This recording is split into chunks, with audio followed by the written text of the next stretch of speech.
The arrogant tourist pulled the royal guard's strap, smirking and expecting no consequences. But a second later, the rifle slammed into his chest with a dull thud, knocking him back and sending him crashing onto the pavement. The crowd gasped, cameras flashed, but this was only the beginning. London greets tourists with a warm yet slightly overcast morning.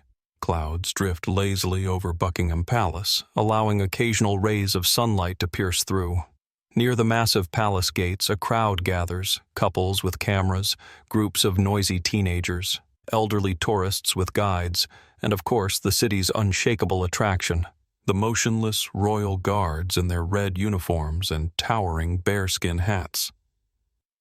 Among the diverse mix of tourists, one man stands out, a tall, lean American, around 35 years old, with short, light brown hair and a permanent smirk that gives his face an air of cocky confidence.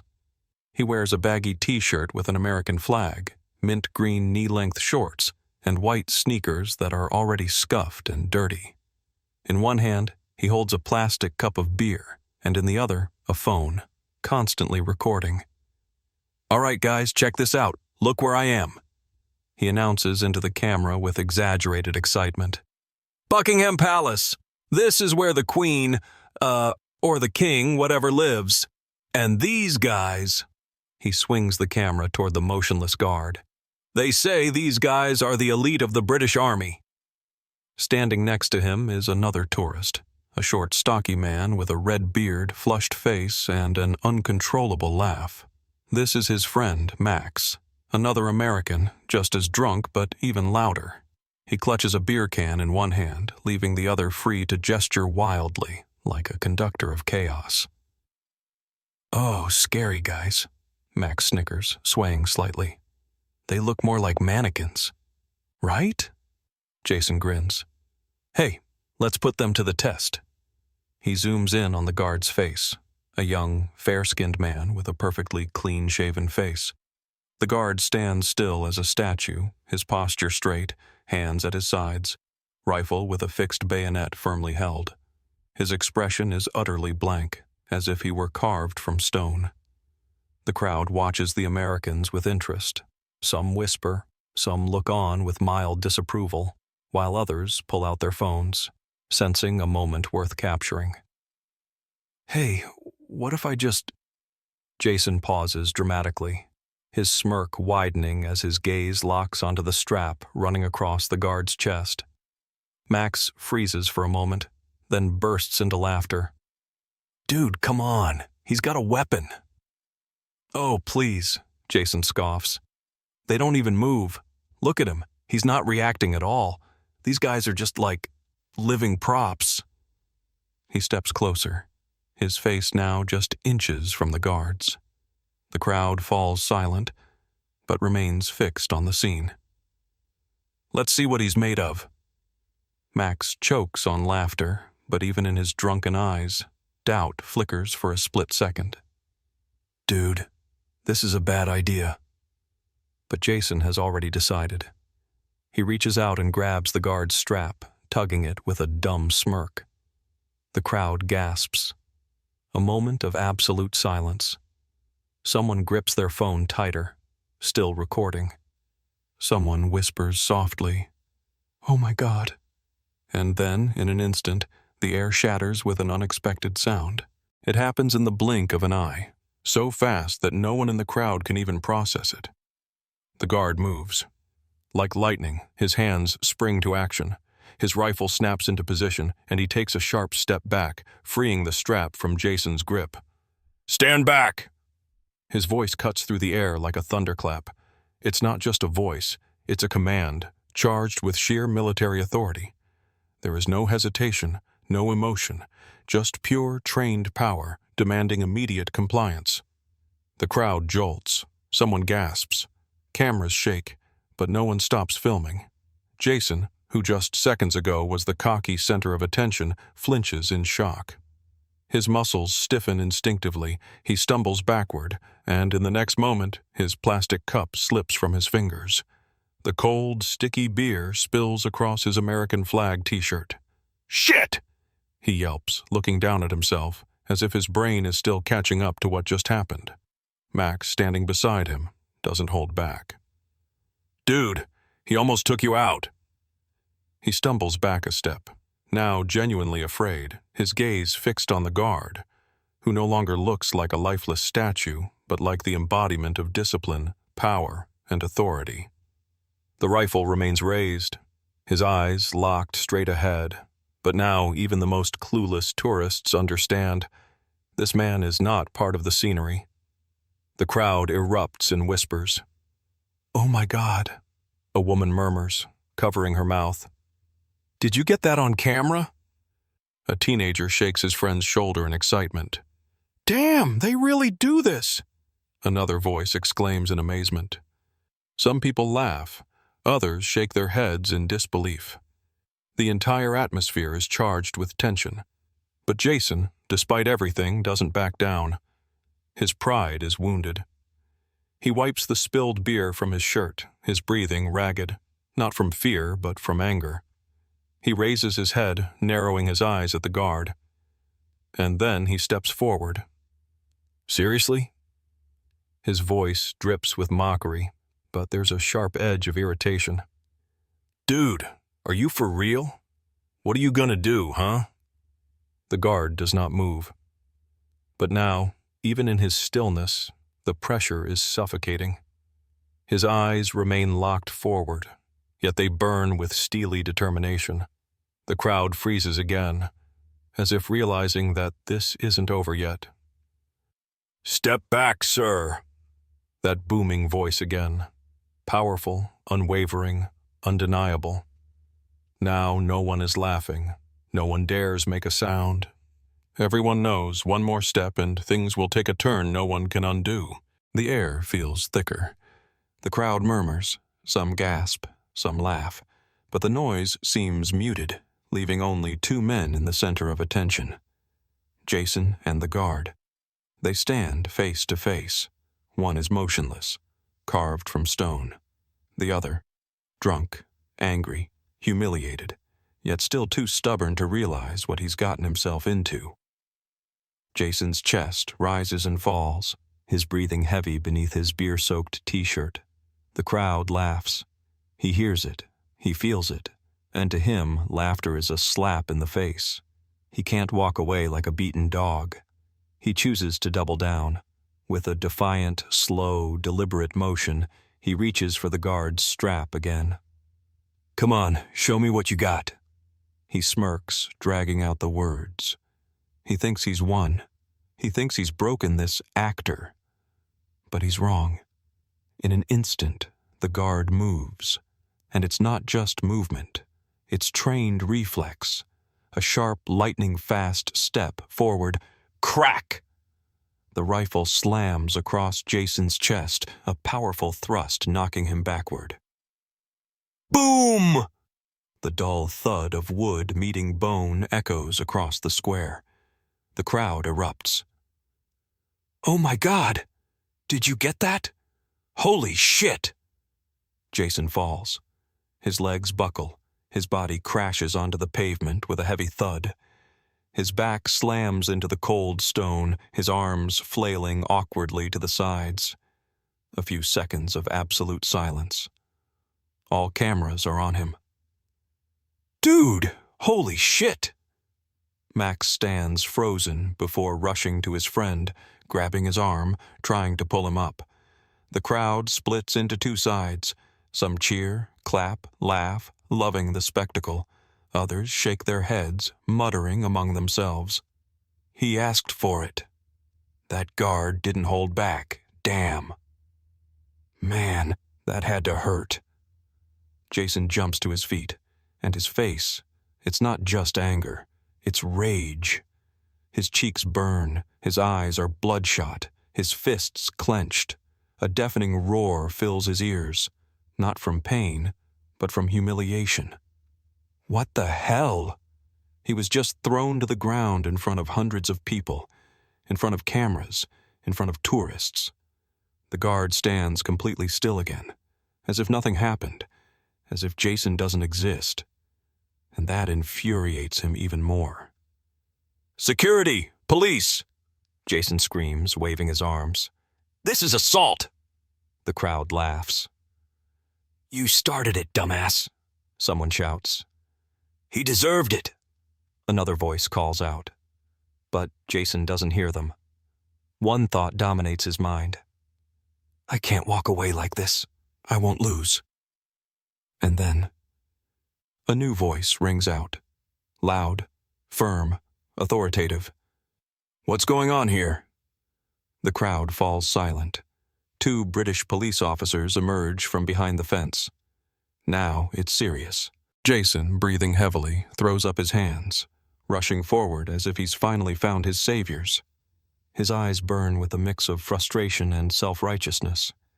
He's a mess, sweaty, beer-stained, his hair disheveled, his face flushed. He looks like a man who just lost a fight but refuses to accept it. Officers! His voice is loud, raspy from yelling. He throws his arms out dramatically as if saying, Look at me! I'm the victim here! That psycho with a rifle attacked me. The crowd murmurs, but the tone has shifted. The energy is different now. Less excitement, more mockery, curiosity, anticipation. Some people keep recording. Others exchange knowing smirks. The officers don't react. 2 tall men in black uniform jackets, silver badges gleaming. Their faces are blank, unreadable, carved from stone. No emotion, no sympathy, just cold, assessing stares. He pushed me, you understand? Jason raises his voice, hoping volume will win him favor. Just because I touched him, that's assault. I didn't do anything wrong. The crowd chuckles, but the officers don't laugh. One of them, a tall, broad-shouldered black man with a sharp, icy gaze, lifts an eyebrow. You touched the guard? His voice is low, steady, detached. Jason blinks, as if he doesn't understand why that question matters. Well, yeah, but that's not a reason to attack me. He throws his arms out as if saying, Come on, you have to be on my side. The officers don't move, don't react. They just stare. And that stare is enough. The crowd goes quiet. A few seconds pass. They feel like an eternity. The officers glance at each other. A quick, almost imperceptible exchange.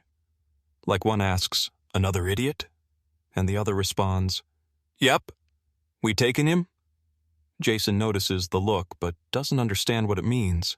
He still thinks he can win. The officer steps forward. Sir, his voice is calm, controlled. By law, you are not permitted to touch a royal guard. That is a violation of public order. The crowd stirs. Some whisper, Oh, he's screwed. Wait, that's actually illegal? This is going to be good. But Jason hears only his heartbeat. He blinks, once, twice, then his face changes. What? He practically shouts, his tone shaking with outrage. You've got to be kidding. He's a tourist attraction. The officer doesn't flinch. I barely touched him. Jason gestures wildly toward the guard, but stops mid-motion, suddenly realizing that one more touch could be his final mistake. The officers don't move. That is not an attraction, sir. A pause. That is military personnel. The crowd gasps, a few chuckles, and then the officers move. Jason doesn't even register what happens next. 1 second, he's yelling. The next, his arms are being grabbed, hard, fast. You are under arrest. Click. Metal handcuffs snap shut. The crowd roars. Damn, that was quick. Well, he had it coming. What an embarrassment. Hope he learns his lesson. Some people laugh, others applaud. Jason hears none of it. He wants to speak, but he can't. It's over. All his words, just empty noise. He looks at the guard. The guard doesn't move. And for the first time all day, Jason feels fear. The internet explodes with scandal. Within just a few hours, events spiral out of control. The internet erupts. The video of Jason crashing to the ground after being hit by the Royal Guard's rifle spreads across social media like wildfire. YouTube, Twitter, Instagram, TikTok, even news websites are flooded with reactions, a mix of awe and mockery. Major media pages jump on the story, filling their feeds with headlines: American tourist arrested for attacking a royal guard. Drunk tourist tests the patience of the British Guard. Here's how that went. How one stupid mistake turned this man into an internet star. Views skyrocket exponentially.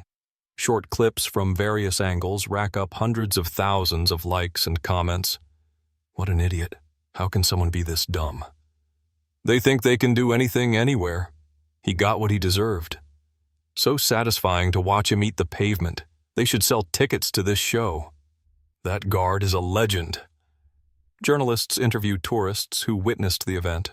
Some are outraged, others can't stop laughing, but no one defends Jason. Memes flood the internet. One shows Jason flying backward, eyes wide in shock, with the caption, "When you think you can do whatever you want, but reality says nope." Another features the stone-faced guard standing next to a handcuffed Jason. British monarchy, 1. American tourist, 0. The most brutal edits add dramatic music, slow-motion replays, and captions like, "A historic moment, the fall of America on British soil." But while the internet laughs, Jason sits alone in the cold holding cell of a London police station. At the police station, the room is small, gray, empty. A plastic chair, a metal table, a surveillance camera in the corner. A heavy silence fills the space, broken only by the occasional footsteps outside. Jason slouches in his chair, shoulders dropped. He looks exhausted, angry, and defeated all at once. The beer stain on his t-shirt has dried, but it still feels sticky and disgusting. His eyes are blank, as if he still can't fully process how he ended up here. "This is just," he mutters, staring at the floor. "This isn't American." His voice is distant, hollow, like he's trying to convince himself that this is all just some ridiculous mistake. Sitting across from him is a police officer, mid-40s, sharp features, calm gaze. The officer slowly shakes his head. "This isn't America, sir." His tone is flat, uninterested, like a man who has heard this excuse 100 times before. Jason sits up straight, eyes flashing with irritation. "In the States, you could mess with any security guard, and no one would arrest you." The officer doesn't react. He just stares at Jason, long, steady, unblinking, watching him like a lost animal that wandered into the wrong place. A tense silence. Then, from across the room, a quiet chuckle. Jason turns his head. Max is leaning back on a bench, legs crossed. He doesn't look worried. If anything, he looks entertained. "So, TikTok star? Ready to pay your fine?" He's grinning, barely holding back laughter, giving Jason that look that says it all. "Told you this was a bad idea." Jason drops his head and lets out a deep sigh. He finally understands. There's no undoing this. The morning of the trial. The next morning, Jason wakes up with a pounding headache and a heavy pit in his stomach. A dream? No, not a dream. He's still in the police station. The cold fluorescent lights sting his eyes. The room is still gray. His American flag t-shirt still carries the stains of yesterday's humiliation. News of his arrest spread instantly. While he sits in a holding cell, the internet keeps buzzing with memes and mockery. His name is in the headlines, and every move he makes is being recorded. But none of that matters now. What matters is that today, he's going to court. In the courtroom. The courtroom is small, modest. No grand pillars, no pomp and ceremony. Just plain walls, wooden benches, and a judge in a traditional black robe, making him look even more intimidating. Jason is nervous. Max sits beside him, far too relaxed for the situation. The same police officer who processed Jason's arrest now stands before the judge, calmly reading out the details of the case. Jason zones out. This is just a misunderstanding. They'll clear it up. Maybe I'll get a fine, but nothing serious. But when the judge lifts his head and delivers the verdict, everything changes. Jason Miller, the court finds your behavior inappropriate and a violation of public order. Under British law, interfering with the duties of a royal guard is considered a serious offense. Jason holds his breath. Therefore, you are fined £2,000? A pause. Jason feels his stomach tighten. £2,000? For pulling a strap? But the judge isn't finished. And you are hereby permanently banned from entering the United Kingdom. Silence. Jason's mind goes blank. Max snorts, covering his face to hide his laughter. But Jason doesn't hear him. He just stares at the judge in absolute shock. What? He barely chokes out the word. This is a joke, right? The judge, showing zero sympathy, raises an eyebrow. This is an official court ruling. Jason blinks, trying to comprehend. You're deporting me? Over this? The judge remains stone-faced. You no longer have the right to enter the United Kingdom. A court officer casually closes the case file, making it clear. Discussion over. Leaving the courtroom. As Jason stumbles out of the courthouse, pale and shaken, he's greeted by a mob of reporters, cameras, flashes, voices shouting. How do you feel about the verdict? Do you think this was fair? Do you regret your actions? Jason blinks, dazed. This feels like a nightmare. Max, grinning ear to ear, claps him on the back. Well, dude, you're a legend now. You'll go down in history as the guy who touched a guard and got banned for life. Jason lets out a deep sigh, because now he knows this story will follow him forever.